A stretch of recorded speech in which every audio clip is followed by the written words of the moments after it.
नमस्कार, आपके साथ मैं हूं दीपिका शर्मा और आप देख रहे हैं वर्ल्ड क्राइम न्यूज। पहली बड़ी खबर, खालिस्तानी आतंकी गुरपतवंत सिंह पन्नू ने एक बार फिर धमकी दी है।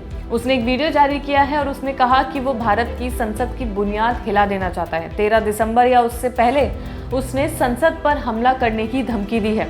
उसने कहा कि भारत सरकार उसे मारने की साजिश बना रही थी, जिसमें वो विफल हो जाती और अब इसका जवाब दिया जाएगा। 13 दिसंबर की तारीख पन्नू ने इसलिए चुनी है क्योंकि 13 दिसंबर को साल 2001 में संसद पर आतंकवादियों ने हमला किया था।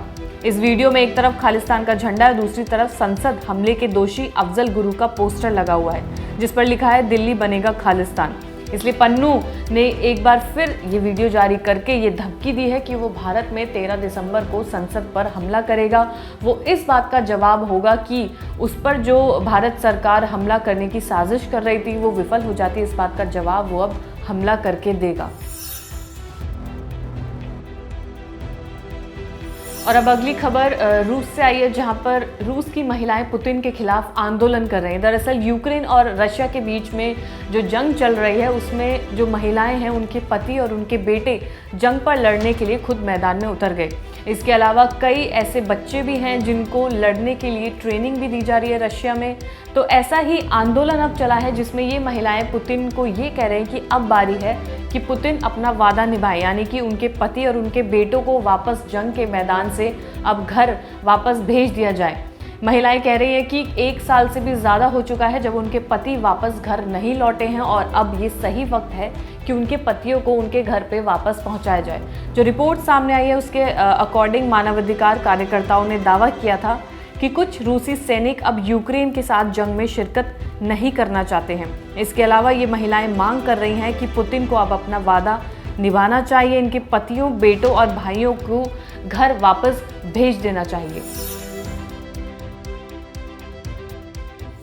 और अब अगली खबर बात करेंगे इजराइल और हमास के जंग की, जहां पर गाजा के दूसरे बड़े शहर खान यूनिस में फिर से हमले बढ़ा दिए गए हैं। अस्पतालों में लंबी लाइन लगी हुई, प्राइवेट कार्स और एम्बुलेंस को हॉस्पिटल के पास जाते हुए देखा गया है।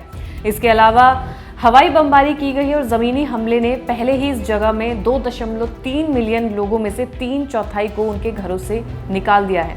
सैटेलाइट तस्वीरों में टैंक और सैनिकों को खान यूनिस शहर के बाहर जमा होते देखा गया है, जहां सबसे ज़्यादा हमला किया जा रहा है।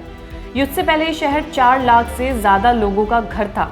इसके अलावा आईडीएफ ने हमास की सुरंगों में भी समुद्र का पानी छोड़ने की तैयारी कर दी है। और अब अगली बड़ी खबर चाइना से आई है, जहां पर चाइना ने पाकिस्तान को एक बड़ा झटका दिया है। और वो कैसे? क्योंकि चाइना ने तालिबान को अपने देश में डिप्लोमेट रखने की मान्यता दे दी है, यानी कि चाइना में भी तालिबान की एम्बेसी होगी जहां पर डिप्लोमेट्स रखे जाएंगे और चाइना ऐसा पहला देश बनेगा जहां पर ये डिप्लोमेसी की जाएगी। इसके अलावा जो चाइना के विदेश मंत्रालय है उनके प्रवक्ता ने ये कहा क्योंकि अफगानिस्तान उनका पुराना पड़ोसी देश है, इस वजह से उसे अंतर्राष्ट्रीय समुदाय से बाहर नहीं निकाला जा सकता है।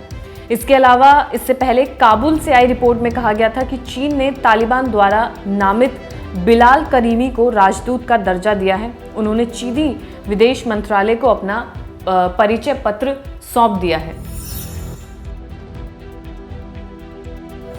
और अब अगली बड़ी खबर सेंट्रल अमेरिका होंडुरास से आई है, जहां पर एक बस नदी में गिर जाती है। ये बड़ा हादसा सामने आया है जिसमें 60 लोग इस बस में सवार होते हैं और एक्सीडेंट के बाद 12 लोगों की घटनास्थल पर ही मौत हो जाती है।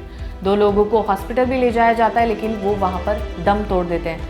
इसके अलावा काफ़ी अफरा तफरी वहाँ पर मच जाती है, जिसके बाद गाड़ियों से, हेलीकॉप्टर से लोगों को हॉस्पिटल ले जाया जाता है। इसमें दर्जनों से भी ज़्यादा लोग घायल हैं जिनका इलाज चलाया जा रहा है। इसके अलावा होंडुरास की राष्ट्रपति शियोमारा ने घटना को लेकर देश में 3 दिन के राष्ट्रीय शोक की घोषणा दी है। बड़ा हादसा वहाँ पे हुआ है जहाँ पर कई लोगों की जान चली गई है। और फिलहाल इस न्यूज़ बुलेटिन में इतना ही। ताज़ा खबरों के लिए देखते रहिए क्राइम तक।